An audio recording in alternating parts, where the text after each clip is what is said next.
What's up, everybody? Welcome to another episode of the Sneaker History Podcast, episode number 201. Boom, boom, boom, boom. It's a party up in here. If you could see on YouTube, Rohit's face just going crazy.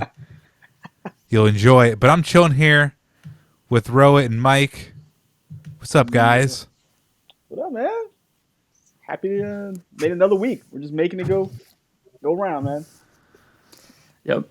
We are now through WandaVision, and I enjoyed the week that we're going to get in terms of a break before the Falcon and the Winter Soldier hits. So let's get after it.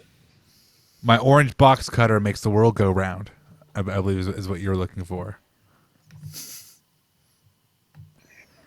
Mike's here somewhere. Are you doing okay, Mike? Are you in the quantum realm? Are you lost? Multiverse, Mike? I mean, considering I'm now the show's over now, I'm just like patiently waiting for the next thing. I'm just kind of like in a dead space. I'm like, come on, next thing. I'm a junkie for content, so this waiting period is killing me. That's the point I'm going to bring up is being junkie content. Junkie content. Flip it. Content junkies is the phrase I'm looking for. We'll go into that in a moment here, but let's get into the nitty gritty. Let's kind of just go through our business that we have here at Sneaker History. First, because we always forget, South by Sneakers happening next week, the 16th through 20th, I believe, right? Mm-hmm. That is correct. Might be getting dates mixed up, but great collection of talent, minds in and around the sneaker community. It's going to be a really great time. Make sure you keep your eyes peeled for that, and that you're following their Instagram account, I guess our Instagram account for that, and we'll leave the link to that in the description of this video. If you're watching on YouTube, make sure you like and subscribe. I just can't talk today. I need to get my hooked on phonics. I need to go re-download the CD-ROM and work on my skills. But like and subscribe to the channel, like the video. All of that helps us very much. We saw everybody checking out our discussion about the West Coast kicks, West Coast Joe. That did really well. So please keep that energy with our future videos. We appreciate everybody who tunes in. Now, I'm going to slow it down. Rohit, do we have any kind of reviews? There were happy or sad news? We have 2 reviews on Audible. Nice. Because we want to make sure, as people are leaving us reviews in Apple, you can also leave us reviews at Audible. So what I will do is I will read the review that was not written by me. I'll save that for another episode. But It wasn't me. Alba Quezada, has left. Oh my goodness! I think the mumbles have got me as well, Robbie. She's left us a 5-star review, and the heading is like having a beer with friends. I'm using my wife's account to write this review. Love the pod. Always listen to it on the different platforms. It's like having a beer with your friends and talking sneakers. Hands down, one of the best sneaker podcasts out there. If you're new or old to sneakers, it doesn't matter. These guys give us the most honest opinion, even recommendations on copping or passing. They even have a Discord community to help out one another. You really need to get on that too. Let this be a reminder that I've given 5+ 5-star reviews on iTunes, but for some reason you haven't gotten them. Even left some messages in the 800 number. I got boundary issues. Still got those M&Ms, fam? So thank you, Alba's husband. I hope that between the 4 of us, somebody can get you some M&Ms, because with that amount of dedication, you deserve at least one of those all of them 2-pound bags. That guy was like a man of recaps review. like that was it. Fantastic. He gave us a segue into copping and passing too. So Yeah, I just want to give this man some truly M&Ms, is the but- perfect review. Sir, you win. You win reviews. That's fantastic. We appreciate that. And like Rohit said, you can leave a review on Audible, on Apple, but you can listen to this in a couple different places. So the love, wherever left, is much appreciated. What are you guys rocking and copping? What's on your collective radars? Yeah, man. So what I've been rocking is one I just got. Is this the King's Throne or Watch the Throne LeBron 16? It wasn't just gonna sit in the box. No. These had to go straight to foot. I wore them all weekend, and dude, this might actually be the most comfortable LeBron I've ever put my foot into. It was insane immediately. I didn't think it was gonna happen, but as soon as I went in, instant comfort. What what I'm copping. You know what? I'm kind of looking at the Stussy Hirachi because they have just plummeted in price. Everyone forgot about them as soon as they released. So I've seen them a couple places for like 120, 110. I'm going to go ahead and probably snag a pair when the time's right. Okay. Yeah, man. What about you, Rohit?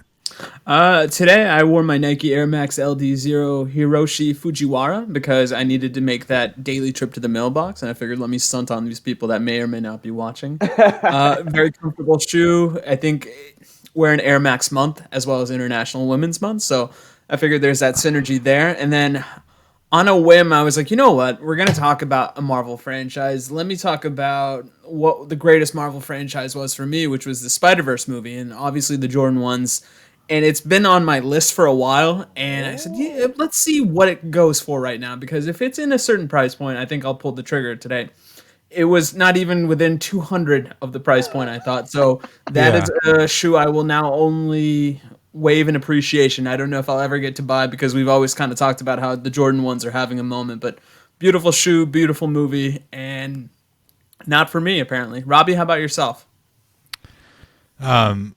Many moons ago, I was trying to think of the PC way of saying this phrase. I waited too long to buy the Origin Story ones, and they were on Stadium Goods in a 12.5 and a weird size. They were like $250 less than the other sizes, a 12 and a 13. So I was like, do I want to spend $350? And by the time I finally came to the conclusion that I want to spend the money, they were gone. And the next in line, the next cheapest, was like $600. So I was like, So that one hurts. You would think maybe it's a reasonable price. It's not reasonable. No. And that sucks. I'll keep it 1 trillion with you guys. I'm still on my Hanes house slipper Classics. game. Unbeat. Sure. Undefeated. I mean, they're beat, but they're undefeated when it comes to housing sweat and smelling weird. So hey, time to flip they're those. the champions of nothing, jack of all trades. But when it comes to COPPIN, I put some thought into it, and there's really like nothing shoe wise I really want to buy right now. I wish I would have got the D Brown pumps. But like I've never really worn pumps. They went so fast. Apparently they. I never wear them. Would have been cool to have them though. You have one of those days. You're like, you know what? Let's do something different. Pump it up. Yeah, let me get my Joe Budden on and pump it up on these people. I could never even look at the shoe without thinking about that song. So that's another reason why. But I mean, they're cool. Just I've been finding myself just like looking. I have like 5 shoes in mind that I kind of want from the past like 6 months of releases. I'm looking for the right price. So you're going back in archives. Nothing new, but some things you might want to fall back into. Something. I don't know even what those things are though. Like they're kind of just like, I'm like, well, if a Jordan 1 for less than like $400 and I don't have the colorway and I like it a lot, well, fuck, I could be like 5 different shoes. I mean, like, you got to get to 20, so you got to start working on that. Got to get to 20, so I must work on it.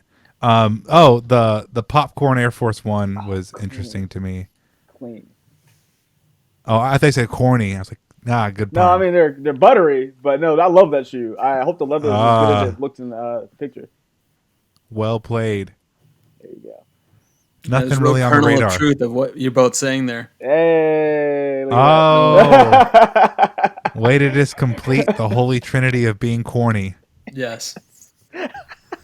On that note, we're going to talk about Marvel. We're going to discuss, think of this as like part 2 of the WandaVision episode we did a bit ago. We're going to wrap that up, give you some thoughts on the Falcon and Winter Soldier. But before that, I need to tell you about a pandemic within a pandemic. Yes. Because I have gone and asked people since having such frightful interactions with this shoe, and it's been pretty uniform. Just nobody wants to talk about it to curse the dunk gods and fear of not winning another pair. But Dunks have been awful. And it's not just this UNLV pair. I kept my mouth silent. But my Michigan State pair, like, it's bubbled. Like, the outsole, it, like, What? bubbles. It's wrong, yeah. I was going to do it inside Robbie's closet. I'm waiting for my cool gray 3s to get here first. But I'm going to do it inside Robbie's closet with these. And I'm going to pull out the Michigan State to show that I'm not crazy. Like, they are defective ass shoes. And I wish I was kidding. Like, normally, oh, if it's not perfect, it's real. Like, no, these are just like so busted. It's like, yes, it took too much of the serum or too much gamma radiation exposure. There we go. And it turned into a red piece of. So this, for starters, what Dunks have a toe box where it's like 80% toe and then like 20% foxing? That's not foxing, but is that foxing? I don't even know. But Mudguard. Shape's all wrong. But when you look at it from the top, it's got like a fat head, like, so it's rounded still. It's like the white part's round, but do you notice it's like a flat head? Yeah, someone hit it with a freaking mallet, dude. Or a screwdriver. Or something. And it's bubbled. What really sucks about this, though, this is the right foot. It literally feels like a left foot. So the back heel, it feels like you put your damn shoe on backwards, and the heel cup is this like incorrectly put in there. There's something wrong with underneath the toe box with like stitching to where it pinches. Like, it's literally wearing two left shoes. And when you look at it and how this like square the toe is compared to the left shoe, like, I swear to God, they gave me two lefts and it said it was a right. Because I'm doing this as proof that they really are a left and a right. But it's insane how bad these shoes are. And my Michigan States are awful. I've asked a couple people who I know have Dunks if their pairs are trash. I'm not going to call them out. They agree. They just won't say it out loud because they don't want to talk bad. God. Like the but sneaker. I love these shoes. I wanted these shoes so bad for so long. And I'm not going to sell them because, like, I want them in the collection. But I'm also not going to fucking wear them. And that's, like, equally frustrating.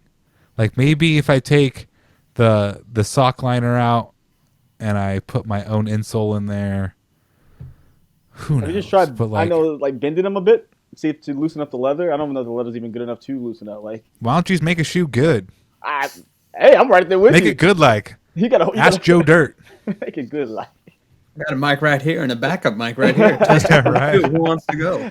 Check one, check two. Check one, But it's check two. awful, man. Dang. It's like Nike, get it together, you bro. wait so, and like, I know the white and black pairs are going to be the same. Like, I know every pair is going to be the same. I've had some people say that the Currys, the mid Currys, or I guess high tops, Yeah. from like a week ago, those have very nice materials and those are cool. But like, I'm not going to give you a gold star for making one shoe right when like the two pairs I've acquired from you, Nike, are just like literally, this is like startup company bad. Like, What's the homeboy's name that got in trouble? Warren Lots. Is it Warren? Warren Lots makes a better sneaker than this, and it's like the material's trash can too. It's like everything about the only thing that isn't trash can about this shoe is the fact that it's UNLV colors and it's a low top of the Be True to Your Schools.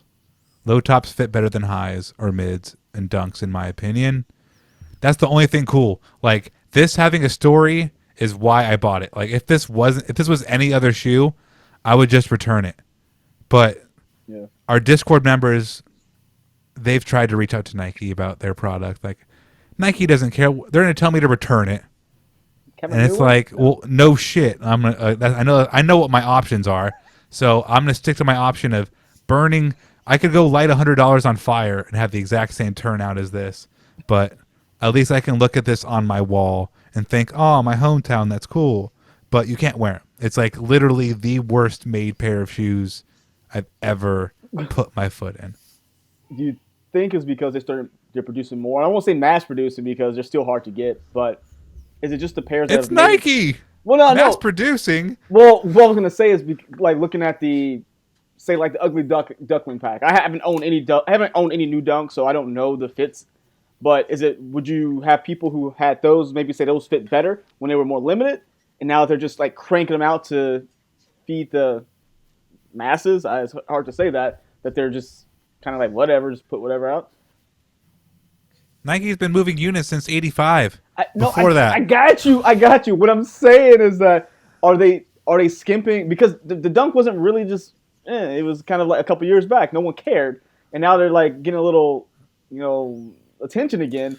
Is it that they're just kind of all right? We made a couple limited ones that were really nice. Now we're gonna, I guess, mass produce them again, and they're just like, let's put half the effort in and move forward.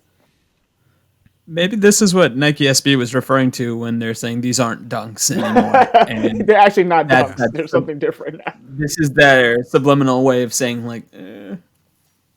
It's worrisome because to your point as well, Mike, they've been releasing these a little bit more freely and liberally than in years past. And I wonder, is this the new dunk? And are we going to have a post-dunk or pre-dunk thing? And this is going to be the new norm going forward because I wonder how much longer that dunk hype is going to maintain if this is the product. But this is just one man's opinion of, what's wrong with the dunk franchise? Because I was still of the opinion that when they brought those dunks back on Nike by You, I was like, this isn't going to end well, especially given the limited options that we were about to even encounter during that interface. That's when I was like, okay, you know what? I'm going to sit this dunk thing out because maybe there's more to this. I'm with you on that. I try for Robbie, though. I don't want to sit. I'm giving the Syracuse the last try. It's a women's shoe. No, there's men's sizes in there now. Oh, they are? Yeah. Oh, okay. At first, they were only women's loaded. I bet you they didn't have them on site yet, so they only put women's up. Makes sense. Until men's sizes came on. But like, I'll give it one more. I'll buy one more. Like you'll fool me once. Whatever George W. said. That's a good strategery there. Yeah, fool me twice, can't be fooled again. But no, yeah. If I give you, I think that was 120 for the high top Michigan State. So yeah, I'm already 220 deep. And they're unwearable. When the other ones are wearable, but just you'll see in the video, like they're warped. Makes no sense. Chaos magic. I'll maintain that. That's the only thing we can say is the reason behind it is chaos magic. Chaos or greed, I don't know, but I'm not gonna. Yeah, I try not to jump down Nike's throw, but even just like looking at this shoe from an angle like off to the side, like the toe's wrong. It's like, but you have a right to be an upset consumer. You gave money to a company, you expected something back. If you were just saying that and didn't have the pair, it's a different story. But you couldn't get your foot in there without it just doing this. In all honesty, I literally took them off and I put my ons on, and I went and did my errands. I was stoked. I had my fit on. I was in one of these UNLV dunks. So I was like, yeah, undead stock life. What's up?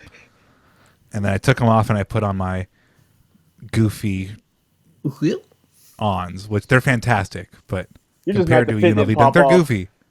Yeah, I went from getting a fit off to being extremely comfortable. And then I was like, damn, I'm in my 30s. Like, extremely comfortable feels great. Come join us, right? It's like the whole metaphor of come on home when you see brothers with a receding hairline. Just come on home, Robbie. Join us in the comfort leisure life because there's no better fit than a comfortable fit. Amen. Oh, Rohit, one day you'll join Mike and I, but you have a fine hairline. I know, man. I'm jealous of the full luscious head of hair you have. I'm just like, mine all did this. When you hear him fell on my face. I'm giving you hair vibes because I realize I'm a very follically gifted individual. And I will try to share the wealth. So if you need me to do a extra special prayer for you, I know it's a bit heretic, but I will do it just because of the fact that I want you guys to join me in this luscious thing. I live my best hair life through Rohit. It's just like, hey, what you doing on Instagram? Look at that hair. There it is. Yeah. No, it was the funniest thing because I liked a couple of my barber's posts, and because Instagram is comprised of that same chaos magic we were talking about when it comes to inferior dunk production, my wife kept getting barber videos because I swear they know who you're married to, so they think, oh, if one person is looking at these videos, you must clearly like looking at these videos. So she's like, I have nothing against African-American barbershops, but I don't know why I keep getting these videos. I said, I don't know what to tell you. Wrong So she's like, audience, wrong audience.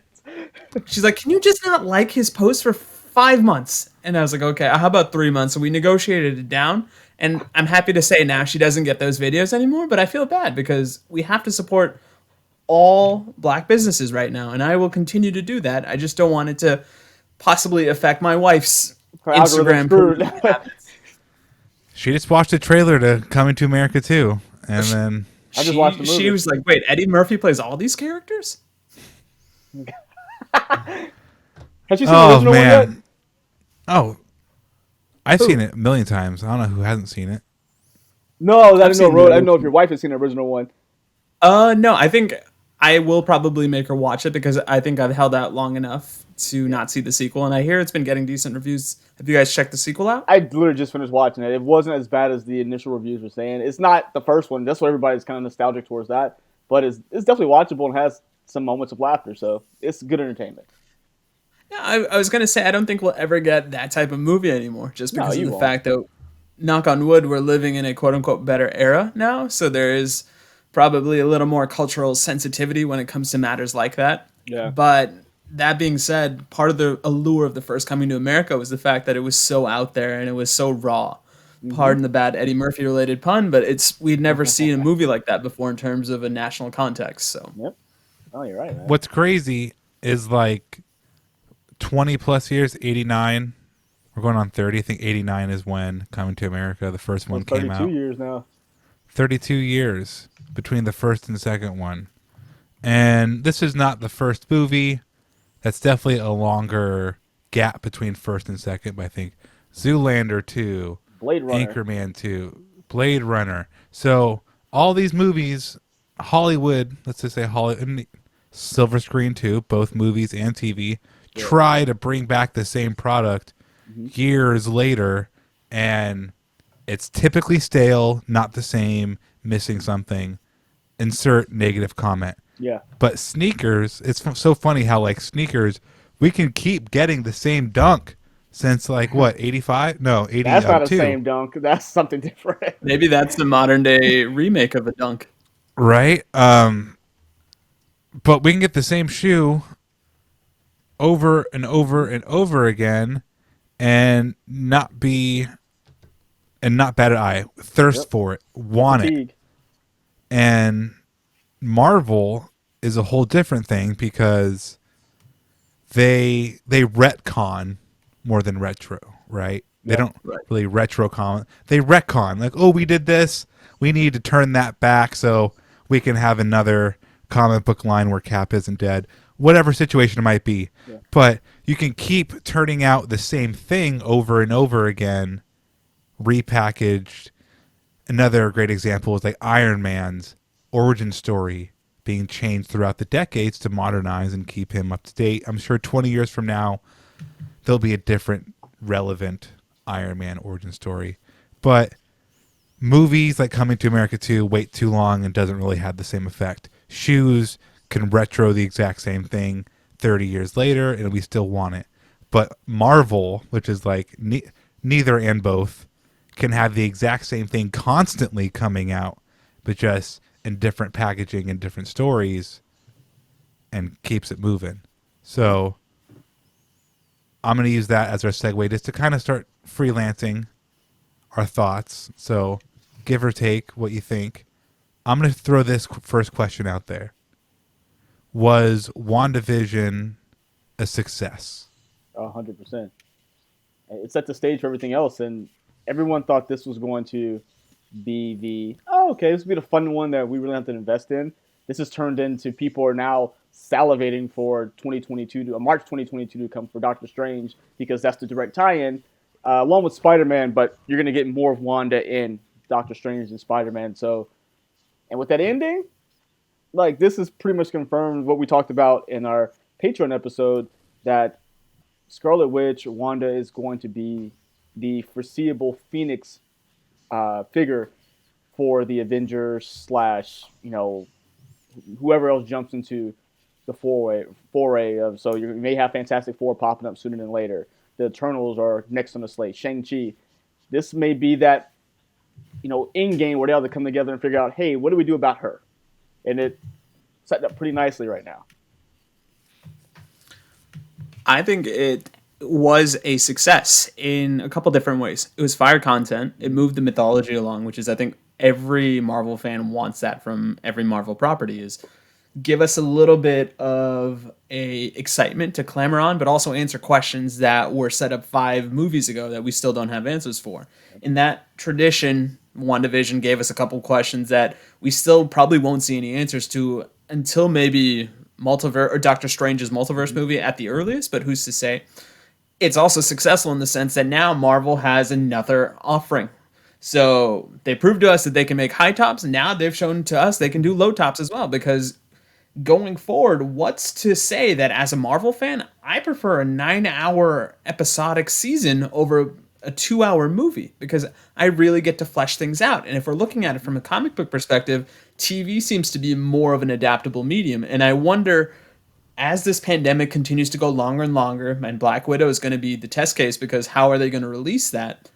What is Marvel's option going forward? Because I think you now could almost say we don't need theaters anymore, because if we decide to embrace the episodic content more, that serves the comic book medium. That also takes our safety out of our hands, meaning, do I want to risk going to a movie theater even though we may or may not have been vaccinated? So I think, once again, they're doing everything right, and everybody's going to kind of adapt their strategy to see, hey, man, this is what Marvel did. Let's see what we can do in our realm. Yeah.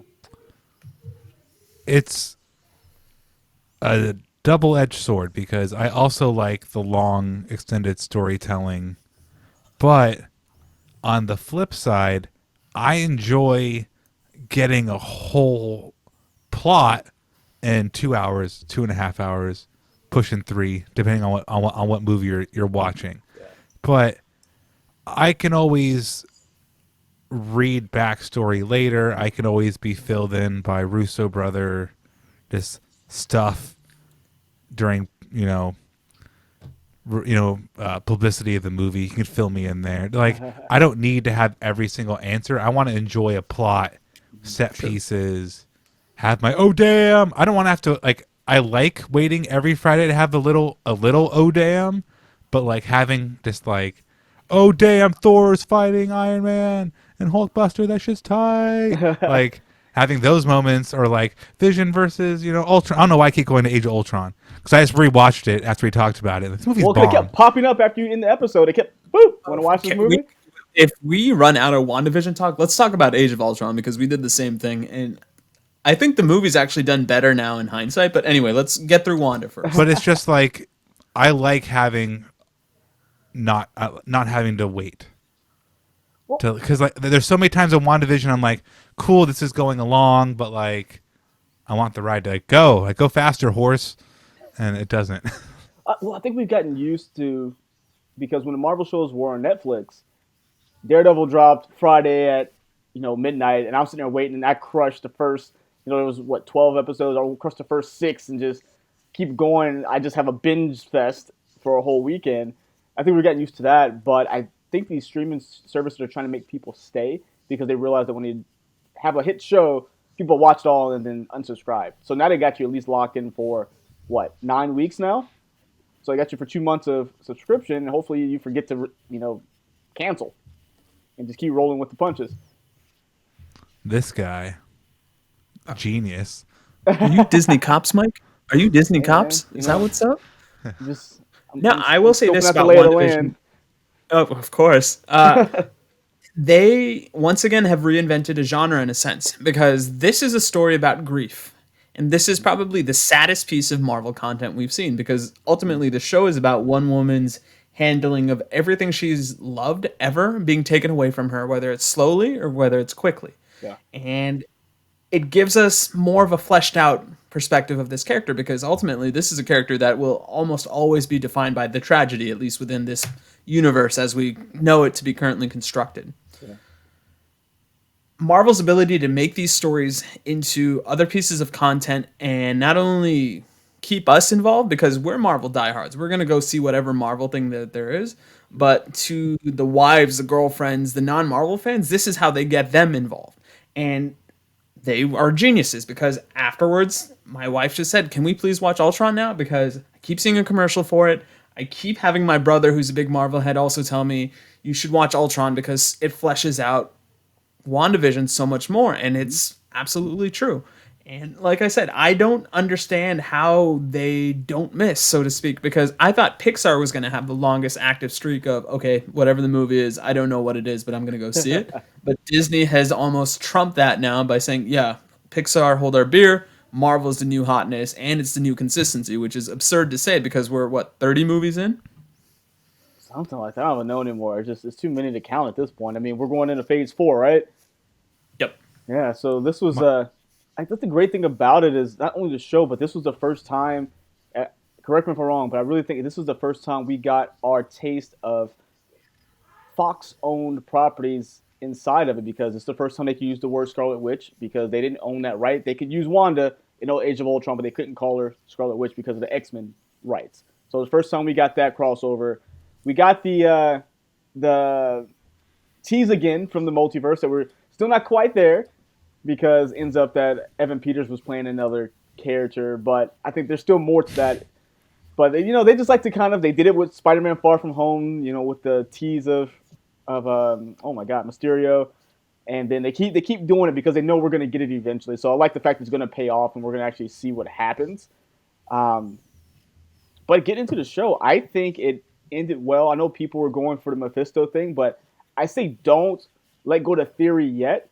Because if you guys, I think we gave you ample time to watch it. Pure spoiler alerts now. But if you look at the end credit scene, not the mid credit, but the end credit, when she has doing the astral projection of herself, just living her life in the mountainside, but she's going through the book. I cannot remember the name of the book, which is actually Darkhold, yes. Which is actually, they used it in Agents of S.H.I.E.L.D., so I want to know if they're going to tie that in at some point. And she hears her kids' voices when she's doing her studying of the book, which means that it can still go to the Mephisto plot line, which they like to mold the characters into something different sometimes in the MCU, because sometimes they're too minor to make their own. So it could be Mephisto and Nightmare together, and it could be what she's looking for in Multiverse of Madness ends up being, boom, I have the essence or soul of the kids, however it was in the comic books. Mm-hmm. So it's a possible plot line still, although we didn't get it there. I think. Even though I have to sit back and think, like, man, I wish they would have, but I think I would rather on a bigger scope, not just give me one episode of Mephisto and I'm like, that's it. I'd rather them do it on a bigger scope with that, couple $100 million budget, and give me, like Robbie said, give me the full plot. Let me see what happens from beginning to end, so I'm not getting just a 30-minute fight and maybe a resolution, because we ended the show. We ended that plot point, but there's no resolution to White Vision, which now has full Vision memories with a artificial Mind Stone. We have Monica Rambeau going up to see Nick Fury with Talos. And now we have Wanda maybe going nuclear in the mountains. So we never ended. Like, people are like, oh, the show ended. Yeah, the show ended, but this is going to drag on through the MCU through Phase 4, maybe beyond. Mm-hmm. Mike, I kind of hate that you brought up, as it didn't even cross my mind, that you want to release stuff slower to keep people entrenched over multiple months. Because it's just like shoes, man. It's like brands want you to take an L, so you will try to buy their product over and over and over again. And once you buy it, you'll keep buying it. And it's like, dang, Marvel's the same thing. Is nothing sacred? Can we have nothing where it's just like pure enjoyment? Like, nah. Even 2K, you got to buy coins. Fortnite, you got to buy coins. V-Bucks. Food is the last frontier. The minute they start doing timed releases for food and gotchas, and it's already happening, so I'm just kind of talking out of my butt. There's food in Fortnite? No, V-Bucks. It's like you give it money and you can like buy skins. I let my niece. I gave her $20 in V-Bucks, and she was so stoked, and that $20 was gone in like 1 second. What did she get? No idea. She told me too, and I'm like, cool. That's why I'll never be good at 2K, because I realize now you don't get good at 2K by knowing how to play the game, because the functionality sucks. You just have to buy everything and you become just a monster, basically. Yeah, you give it money and you are better than other people. But anywho, It's just it's so interesting to me how Marvel Legos. It's like $150 for something cool you want in Marvel Legos. They'll sell it to you. There's always something. It's like, oh, you need this. Need some socks to go with your new shoes. You need a hat. You need a T-shirt.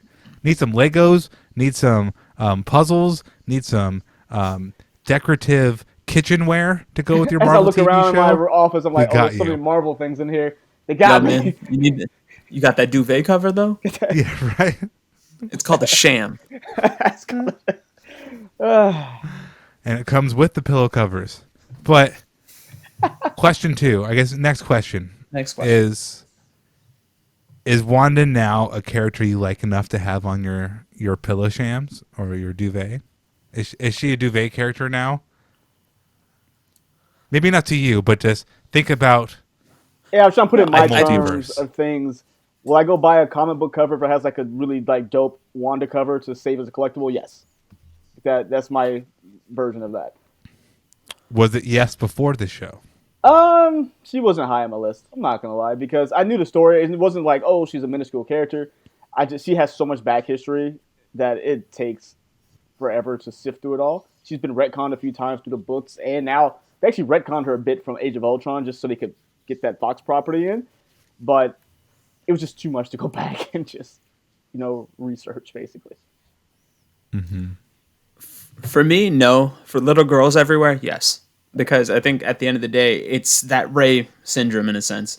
You are taking this boy or man-dominated genre and instilling not only a woman, but probably, correct me if I'm wrong, Mike and Robbie, but the two most powerful women, or the two most powerful individuals in the MCU now are women, right? Between Scarlet Witch and Captain Marvel. 100% right, man. Mm-hmm.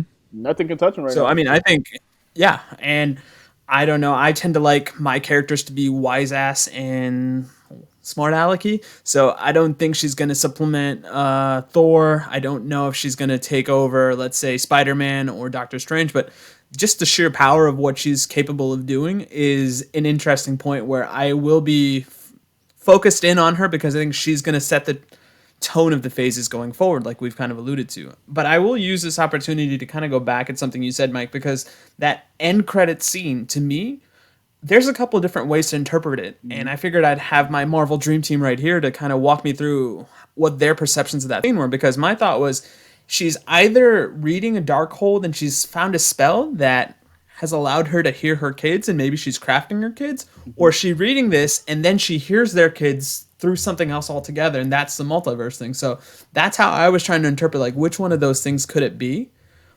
But like I said, she is fascinating. She is going to be the heart and soul of the next phase because they are delving into magic, and that's the same way they've gone into space with the Guardians of the Galaxy and Captain Marvel. Now we're going into magic with her and probably Doctor Strange. And on your theory, Rohit, I think it's the latter. I think she heard them. It was like, because you see her face, this expression when she's reading, and she just kind of pops up like, oh, there they go. Like, crap, I didn't expect this. But she's studying that book. She's studying when she's about to, because Agatha said, you're stronger than the Sorcerer Supreme, which is clearly Doctor Strange. So that's going to be either a heck of a fight or a heck of a throwdown with the main antagonist of that movie. Mm-hmm. It's a very subtle flex. It's like, oh yeah, you're stronger than Sorcerer Supreme, like NBD, by the way.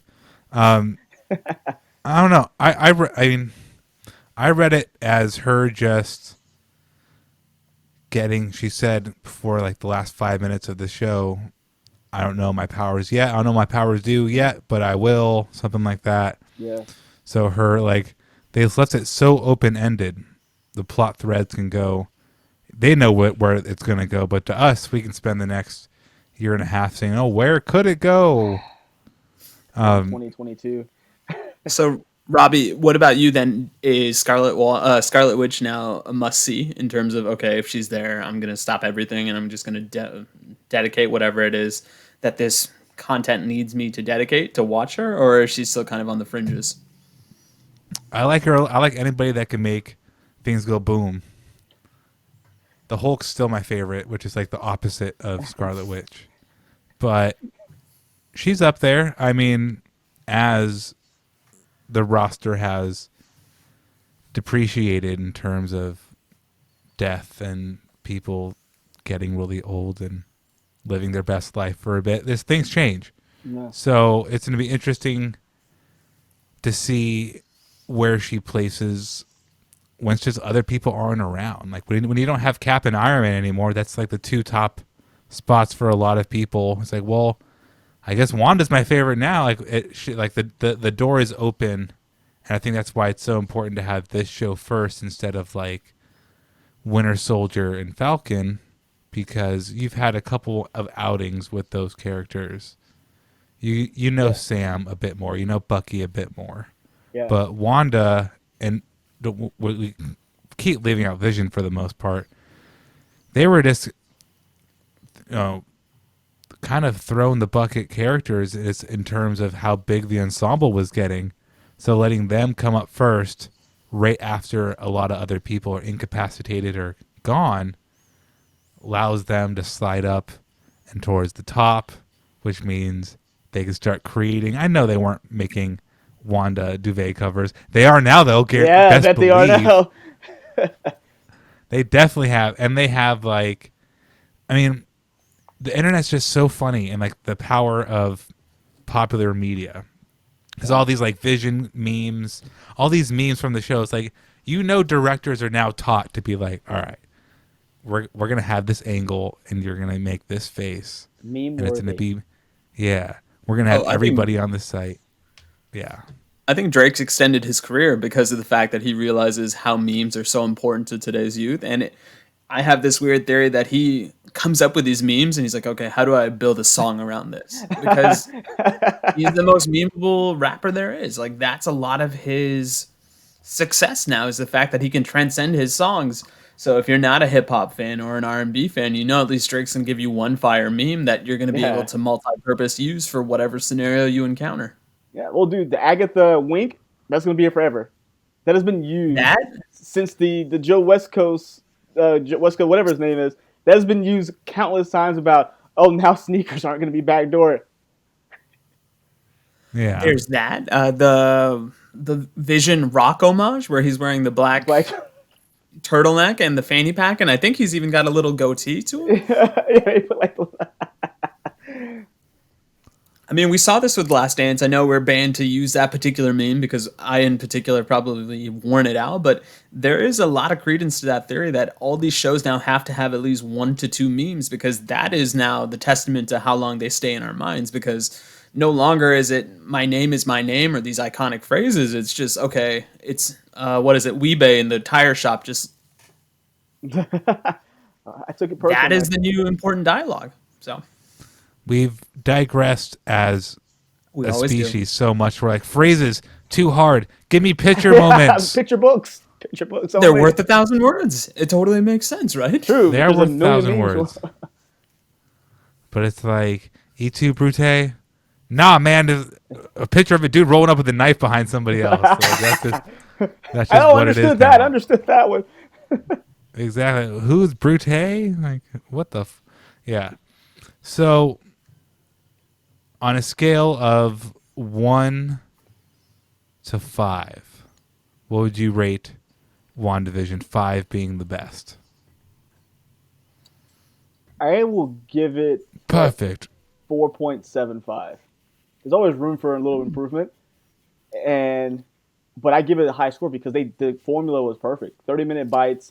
You led me up, gave me 45 minutes at the final episode, and just you gave me you left me wanting more. I've never seen a perfect TV show. That's why I think 4.75, 4.8 may be like the highest I'd probably ever go. I'll give it a 4 out of 5. I think it was good for what it was, which is it gave Wanda a more fleshed out retcon origin story, and it got us excited for the next thing. Exactly. Granted, we probably will have to reevaluate how we view the show 3 to 4 years down the line, because now we'll have the whole phase 4 there. So we'll see, okay, how much did WandaVision telegraph without us knowing about it in the moment? Go back to the open questions that we had. Like right before the finale started, I had sent a text to the Discord saying, these are the 2 questions I still kind of want to know about, which was 1, are we going to hear about Ralph? Because everybody thought Ralph was either Nightmare or Mephisto. We never got any other mention of Ralph. So that was one thing. The second thing was, who was the person that Jimmy Woo was after in Westview that was a missing person?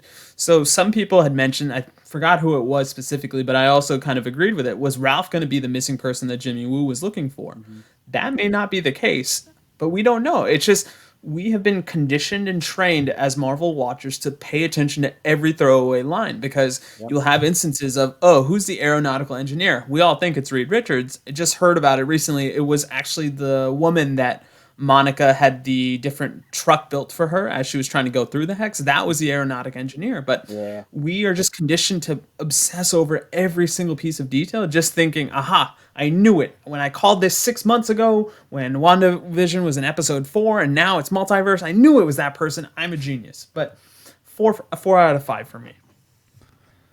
3.5. It would have been a 4 if she didn't drive a Buick. Thank you. I did wonder what she'd do. I'm like, doesn't they have like Acuras and like nicer cars? It's not even a nicer car. Have it be a nameless car. Why do you got to put a branding on there? Like, we all know Tony drives Acura. Like you said, Tony drives Acura. Lexus was in there for a bit. Like, is Wanda not on the same payroll? Look, she's an entry-level Avenger. She just got there. Okay. Fair enough. But you're telling me a mother bleeping Buick? Really? It was a company car, all right? Is she an admin at Intel? Is she in between careers? Like, what is this? Like, at the bare minimum, a Lamborghini Urus, whatever. I'm so angry right now, I can't even pronounce it. But she is a soccer mom. Like, that is who her archetype was going into the show, especially as she's going through the different decades of TV. She went to Kelly Blue Book. I got an answer for you. We got to remember. So, in-game, remember they all lived at the compound. Remember that thing got blown up. So maybe she went to Enterprise Rent-A-Car. Only thing they had left was a Buick, and she had some stuff to do. Okay, let's do this. Role play. I'm the guy behind the counter. Oh, Scarlet Witch, you know what? I only have a Buick, but since you saved the universe a couple times, here's a BMW X3. All right, look. My man. As a former Enterprise manager, I spent 4 hard years of my life there. There's never any cars. Like, the Buick's the nicest thing you're getting. You're either getting the Charger, an Impala. You know what? The Buick's the nicest thing you're going to get. I'll be completely fair with you. Fair enough. Or you're getting an empty parking spot. Because there's nothing ever there. There's nothing ever. Or Versa. You want a Nissan Versa? I got tons of those. She went to Kelly Blue Book and was like, this is economical. This is in my price range. But so, does Vision have Tony Stark's payroll? Because he's Jarvis, really. He knows all the passwords. Like, where did he get the money to buy a deed to a plot of land in Jersey? I mean, he did it before he's dead, though. Like, I'm sure Tony. But how? He got a couple dollars. He's on payroll. He's a Vision. He has a check every 2 weeks. He is the payroll, Mike. He is the payroll. That's further what I'm saying. That's Jarvis in Vision's head. But he replaced Jarvis with Friday. So he was out of a job. He was like, look, you can either be a Vision or you can be Jarvis. You can't be both now. You can't be running payroll and work. Double dipping. He still knows the online login. And Wanda's his girl. Wanda should not be driving Burgundy Buick. But he was dead by the time everything blew up. He didn't have that left. No, but to Robbie's point, he had the foresight or the vision to get a deed to the house, get a matching whip with it too, right? It was the next thing. Look, are you telling me that he spent most of his life savings? Like, what happened? Did he not hit the quota from a vested perspective? Like, you have to be an employee of Stark Enterprises for 7 years before you get stock options. Like, he was there for 3 years. Don't get invested. Well, I guess, okay, we can flip it though. White Vision got all his memories now, so... Of course White Vision got it. Of course White Vision got it. Brownish Red Vision did. I don't know. Brown Vision did. Are you telling me the Red Vision died because the White Vision had to live? Because that's the North American history in a nutshell, if we want to talk about it. I'm not touching that one. That's crazy.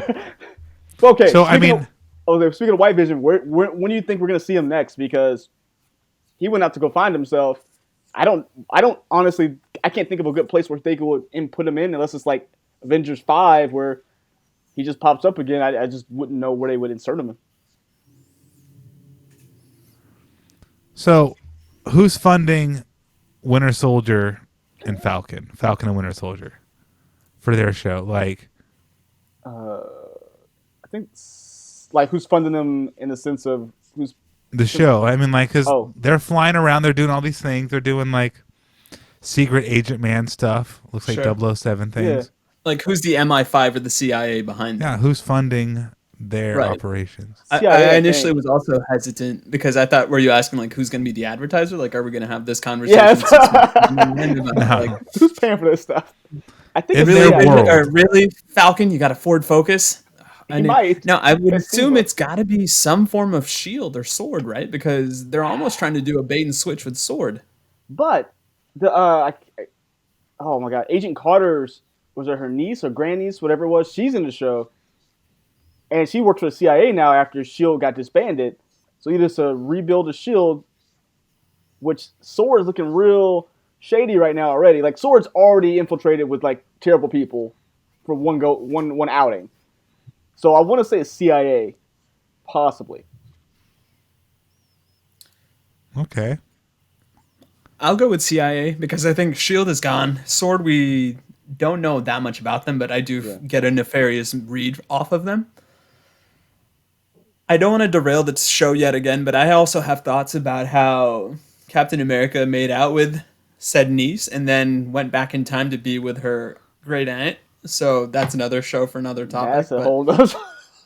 They got to explain that one to what are our somebody. expectations going into Falcon and Winter Soldier? Like, are we going to get a buddy cop thing? Are we going to get Winter Soldier 2.0 where it's just going to be these two guys unraveling this very question that we have? Because my read, based on just the trailers, is I think they're going to be fighting whatever organization is funding them. Because it just seems that type of atmosphere and ambiance coming off the trailer. Yeah, I'm getting the bad boys of the MCU. You know, two guys who got to get the job done. We're going to argue the whole way, or like Lethal Weapon style. 48 hours. Yeah, you know, something. You're gonna get that, like I said, that kind of buddy cop type movie / show. But I'm expecting some good things from it. I mean, they have reduced the episode size to 6 because they put more money into them and they're an hour long as opposed to 30 minutes. So I'm expecting a lot of good things. I'm not sure the lead-in is going to be though, because since everything's going, like Rohit mentioned, we're going to magical course. I don't know where this one's going to tie in. Is it they're going to end up having to circle back and talk about the Westview anomaly? Is it going to go into something completely different? We get some more, espionage type movies. So I kind of want to know where it fits in. But I think overall as a show, I have some pretty high expectations for it. I mean, where it fits in the timeline, I think is very important. I think they're going to use this to kind of like tie up loose ends from like the, let's say the Civil War era, kind of what happened between that Steve Rogers and the gang going underground and Thanos coming. So like they're going to put that together. When it comes to vibe, I'm thinking it's to be more of like 007, but it's two 007s. So like there's going to be obviously 2021. It's not going to be like sexualized like that, but there's going to be like a damsel lady who needs like, help me Falcon and win a soldier. I don't know. Where's she But I from? think it's going to be like kind of like 007-ish, but like secret agent men. So Yeah. kind of Austin Powers, but not Austin Powers at all. Like I just still watch it. I love secret Austin Powers. agent men. Yeah. Yeah, like Jack Ryan, right? Because I think we always get caught up with a secret agent tending to be British or having that kind of suave, sophisticated nature about them. And the one thing we know about both these guys is they're definitely rough behind the edges. And it almost seems like they're coming to grips with the fact that the big guy's no longer there. And in that case, the big guy is Captain America because he kind of served as their leading man for a sense. And it's very easy to be a role player when you've got the guy. And now the guy's no longer there. And it's okay, how do I identify with this? Because they're both, and I made this argument kind of with Wanda as well, is this is almost the era of the secondary characters getting some extended run. Yeah. Watching Age of Ultron, that was probably the closest thing we were ever going to get to a Hawkeye origin movie or a Hawkeye story before the show is supposed to drop at the end of this year. Yep. And now we're seeing WandaVision go through that because they were both secondary characters. I think the point that you might have made, apologies, Robbie, if it was you or if it was Mike, was the fact that these characters have always kind of operated as a second option. They're the guy that's in the corner shooting the corner three, or they'll make the timely stop on defense, but you can't expect them to lead a movie for whatever reason. Now we figured out the medium, or we figured out the format for these guys to have leading men and leading women looks and presence on camera. And that's where I'm interested to see, because I think Anthony Mackie is going to be a fantastic Captain America, but is Marvel bold enough to pull that trigger? Well, they said they will. So there's already been leaks of merchandise for the show, like toys. You know, I gotta put toys out, and they already have him in the, which is apparently pretty comic accurate, the Captain America / Falcon suit. And the show's supposed to be him coming to grips of bearing the shield, like bearing the responsibility of being Captain America, and dealing with the U.S. agent who's a maniac who the government tries to replace Captain America with. Which, by the way, we still haven't even seen his face. If you look at all the trailers, they won't even show you who he is. So I almost want to say, because there's rumors of Chris Evans still like being under contract or signing a new contract, I almost want to say if they cloned him and some nonsense like that and it just went wrong. But we have to wait for 2 weeks to find out. But I'm again, I think it's going to be a good story of him building up from, all right, I can't be the secondary guy anymore. I have to be the guy in charge, because at this point, Captain Marvel's still off-world doing whatever, so she's not leading the Avengers. They need a leader. They're literally a bunch of, I guess, lack of a better word, a bunch of Ronin out there. All their leaders are dead or are gone, so they're trying to find their own way, and he's had to step up because Cap literally passed the mantle to him. So, I don't think there's any clone Capness. Oh no, this is complete conspiracy theory. But they only reason I said it because they haven't shown U.S. Agent's face at all, and they keep it's just rumors of Chris Evans apparently coming back to a role at some point. But that's complete speculation. I doubt it's even a thing, but it would be pretty cool if it was. So, Mike, I am seeing somebody cast in the role as the U.S. agent. Okay. Yeah, but I won't tell you because it's not Captain America, or I'm sorry, it's not Chris Evans. No, there you go. But I think the rumors I've heard about Chris Evans is the fact that he is going to be, and granted this is all speculation, so apologies if this turns out to be a spoiler 18 months from now, he's supposed to be in the multiverse movie, because I think they're going to do some sort of new world building, no matter how temporary that new world may last. And ironically, they've got somebody who's already had his family member in the MCU with Kurt Russell, who was in Guardians of the Galaxy 2 as Ego. His son is going to be the new U.S. agent. So his name is Wyatt Russell. Yes. Ah, see, look at that. That's why we have these group therapy sessions. We can figure this all out together.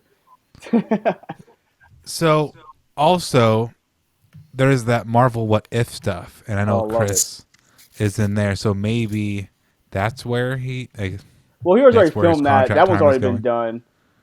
Oh, okay. Yeah, it's all animation based. No, but I think that's the one I'm most looking forward to seeing, because I think we get certain sentimentality out of the way, because I believe it's the last thing Chadwick Boseman did for Marvel, so it'll be nice to see that. But I think at the end of the day, we always tend to forget this is the source material is comics, and comics are always at the becks and whims of the artists and the authors that are writing and drawing them, and I have very high hopes for that, because there's just that Looney Tunes aspect of a cartoon being able to give you a little bit more than a real life TV show or movie can. Most definitely, yeah. Because you're going to get a little bit of Marvel Zombies in that one, I think. Yeah, I love that. That might be your Marvel Zombie fix. Yeah, so like I know you're never going to get that in real, live action movies, but I'll take it in the cartoon. I'm okay with that. If it's as close as we're going to get to zombies and Marvel, then it's as close as we're going to get. Yeah, so take what you can get. Man, that's all. I don't want to really go too much longer on the sneaker podcast about Marvel, so we're gonna wrap that up today. But that was some good talking, good conversation.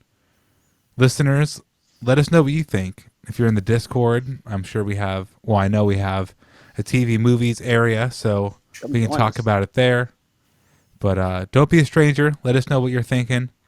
I'm Robbie. You can find me at Sneaker History. But Mike and Rohit, where can they find you guys? Yeah, man. You can find me on Sneaker History as well. Instagram and Twitter at MadWatcher789, and of course, Mike Guillory on YouTube. Rohit, man, where you at? I am at RohitM13 on the Instagram, at Roheezy on Twitter, and I still owe Nick and Robbie a piece of content for the website, so I'll hopefully stretch my muscles out and type something up over the weekend. Stretch your fingers. You don't want to get carpal tunnel. I've got a hangnail that's going to be the death of me. All right, everybody. Thanks for tuning in, and have a good night or day or evening, Whenever you're whatever. listening. Peace. See ya. Bye.